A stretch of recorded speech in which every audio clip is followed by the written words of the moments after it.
যেই তিনটা রোগ হলে বুঝবেন আপনি জান্নাতি। সুবহানাল্লাহ। এই তিনটা রোগ যদি আমার আপনার মাঝে দেখা দেয় তাহলে বুঝতে হবে আল্লাহ পাক রব্বুল আলামিন ওই সমস্ত বান্দা বান্দিকে আমার আল্লাহ খুব বেশি ভালোবাসেন। আল্লাহ তাআলা যাকে ভালোবাসেন আমার আল্লাহ তাকে দুনিয়াতে বেশি পরীক্ষা করেন।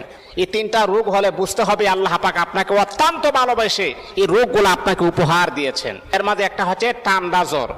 মনে রাখতে হবে মেডিকেল সায়েন্স তারা প্রমাণ করেছেন যদি কোনো আল্লাহ তাআলার বান্দা বান্দির ঠান্ডা জ্বর হয় তাহলে সে কোনোদিন পাগল হবে না, সে কোনোদিন মেন্টাল হবে না। আল্লাহ পাক তাকে শারীরিকভাবে আমার আল্লাহ তাকে সুস্থ রাখবেন। 2 নাম্বার হচ্ছে যদি কোনো ব্যক্তির চুলকানি হয়, খাদ্যানি চুলকানি যদি কোনো ব্যক্তির হয় তাহলে মনে রাখতে হবে তার চামড়ার নিচে কোনোদিন ক্যান্সার হবে না, তার স্কিন নষ্ট হবে না।